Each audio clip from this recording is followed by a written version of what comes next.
हम अपने स्कूल की कैंटीन में बैठकर खाना खा रहे हैं। हाँ, मैं तो बता ही नहीं सकती कि कितनी खुशी हो रही है। मुझे तो इस बात की भी खुशी है कि यह कैंटीन हमने बनते हुए देखी और इसके साथ साथ ईंटों के बारे में बहुत कुछ जाना। लेकिन इसमें कुल कितनी ईंटें लगी होंगी? ये तो इंजीनियर सर को ही पता होगा। अब इंजीनियर सर कहाँ मिलेंगे? अब तो कैंटीन बन चुकी है, वो तो चले गए होंगे। हाँ, अब इसका उत्तर कौन देगा?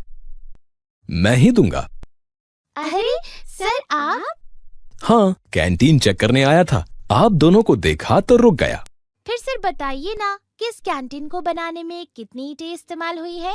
इस कैंटीन को बनाने में कुल 6 ट्रक ईंटों का इस्तेमाल हुआ है। 6 ट्रक? मैं कुछ समझी नहीं। समझाता हूँ। देखो, एक ट्रक में 2500 ईंटें आती हैं। हमने आपकी कैंटीन बनाने के लिए एक एक करके 6 ट्रक ईंटें मंगाई थी और सभी ईंटें इस कैंटीन को बनाने में इस्तेमाल हो गईं। इसलिए मैंने कहा कि 6 ट्रक ईंटों का इस्तेमाल हुआ है। अब समझ में आया। इससे हम ईंटों की कुल संख्या पता कर सकते हैं। कैसे? आसान है।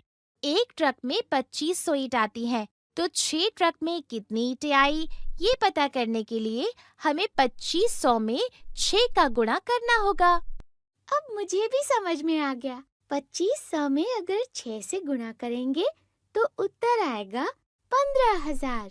इसका मतलब हमारी कैंटीन बनाने में 15,000 ईंटों का प्रयोग हुआ है। हाँ। फिर तो इसमें बहुत खर्च आया होगा। हाँ। कितने रुपए खर्च हुए होंगे? ईंटों से जुड़ा हुआ खर्च निकालना आसान होता है। इसमें सिर्फ ईंटों की कीमत और ईंटों को कंस्ट्रक्शन साइट यानी निर्माण स्थल तक लाने का खर्च शामिल है। ईंटों को लाने का खर्च? हाँ, ईंटों को ईंट भट्टी से निर्माण स्थल तक लाने के लिए ट्रकों का प्रयोग किया जाता है। आपकी कैंटीन के लिए जो ट्रक मंगाए गए, उन्होंने एक बार ईंट लाने के लिए 700 रुपए लिए।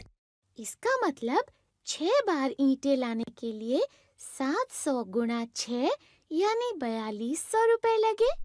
एकदम सही बताया वंदना आपने। अब बताइए, इस कैंटीन को बनाने में ईंटों पर कुल कितना खर्च हुआ? सर, अभी तक आपने ईंट की कीमत नहीं बताई है। अगर वो पता चल जाए तो हम कुल खर्च पता कर सकते हैं। एक ईंट की कीमत होती है 5 रुपए। 5 रुपए प्रति ईंट के हिसाब से 15,000 ईंटों की कीमत होगी 15,000 गुणा 5 यानी 75,000 रुपए। ईंटों की कीमत हुई 75,000 रुपए और ईंटों को यहाँ तक लाने में खर्च आया 4200 रुपए, यानी ईंटों पर कुल खर्च हुआ 79,200 रुपए। नेहा और वंदना, आप लोगों का गणित तो बहुत अच्छा है। आप लोगों ने बिल्कुल सही बताया। अब तो हम किसी भी निर्माण कार्य, कंस्ट्रक्शन वर्क में होने वाली ईंटों से जुड़े खर्च का पता लगा सकते हैं। मैं तो मम्मी पापा से कह दूंगी कि अगर हमारे घर में कोई निर्माण कार्य, कंस्ट्रक्शन वर्क होने वाला हो तो ईंटों से जुड़ा खर्च पता लगाने का काम मुझे दें। आज हमने जाना कि ईंटों से जुड़े खर्च में ईंटों का मूल्य और ईंटों को निर्माण स्थल, कंस्ट्रक्शन साइट तक लाने का खर्च शामिल होता है।